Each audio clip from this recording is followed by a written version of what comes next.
सोचकर देखो दोस्तों, 7 से 8 डिग्री सेल्सियस कितना बड़ा फर्क होता है। इससे आपको अहमियत पता चल जानी चाहिए पेड़ों की। और यही कारण है जिसकी वजह से मैं कहता हूं कि किसी भी शहर में सड़कों का जाल बिछा देना ये कोई डेवलपमेंट का इंडिकेटर नहीं होना चाहिए। मैंने एक पुराने वीडियो में कहा था, जिसकी क्लिप काटकर कई लोग ट्विटर पर फैला रहे थे कि ये देखो, ये तो डेवलपमेंट के खिलाफ है। क्या हमें सही में जरूरत है और हाईवेज की? क्या हमें सही में डबल हाईवेज की जरूरत है, डबल एयरपोर्ट्स की जरूरत है?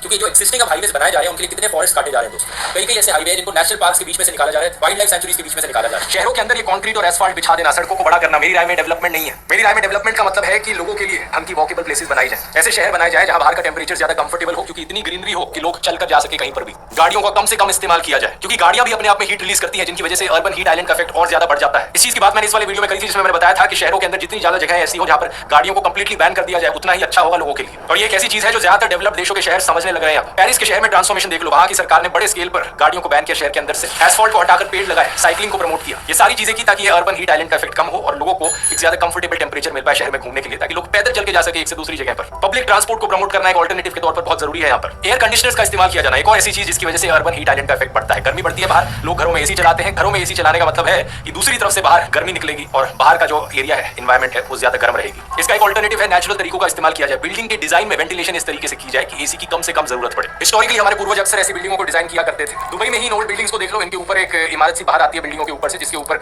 वेंटिलेशन का एरिया छोड़ा गया होता है ताकि हवा सर्कुलेट हो सके घर के अंदर। इसके अलावा कई जगहों पर छतों को एक्चुअली में व्हाइट कलर से पेंट किया जाता है ताकि सनलाइट को रिफ्लेक्ट किया जा सके। येल यूनिवर्सिटी की वेबसाइट पर इस आर्टिकल को देखिए। अपने घरों की छतों को अगर आप व्हाइट कलर से पेंट कर दोगे तो 2 से 3 डिग्री सेल्सियस का फर्क तो इसी चीज से ही पड़ जाएगा, क्योंकि डार्क कलर सनलाइट को एब्जॉर्ब करते हैं और व्हाइट कलर रिफ्लेक्ट करता है सनलाइट को। और ये चीज सिर्फ शहरों के लिए नहीं बल्कि रूरल एरियाज के लिए भी एप्लीकेबल है। व्हाइट पेंट के अलावा दूसरा ऑल्टरनेटिव हो सकता है अपने घरों की छतों पर ग्रीनरी प्लांट करना, घास लगाना या फिर पेड़ उगाना। आप पूछोगे घरों में एसी लगाने की जगह और क्या कर सकते हैं, उसका ऑल्टरनेटिव क्या हुआ आज इस मॉडर्न जमाने में? तो इसका एक सीधा जवाब है रेडिएंट कूलिंग। ये एक नई टेक्नोलॉजी है जिससे कहीं ज्यादा पैसे बचते हैं एसी के कंपैरिजन में। इसमें होता क्या है, आप दीवारों के अंदर आप पाइप्स लगाते हो पानी की, जिसके अंदर से ठंडा पानी गुजरता है, और आपकी दीवारों में क्योंकि ठंडा पानी गुजर रहा है उससे आपका पूरा घर ठंडा रहता है बिना एसी। ये एक ऐसी टेक्नोलॉजी है जो कई नई बिल्डिंग्स में इस्तेमाल की जा रही है, लेकिन असल में ये बहुत पुरानी है। पुराने जमाने में राजा महाराजा जो किले बनाया करते थे, फोर्ट्स बनाते थे, ताजमहल जैसी चीजें बनाते थे, कैसे रखते थे वो उन्हें ठंडा?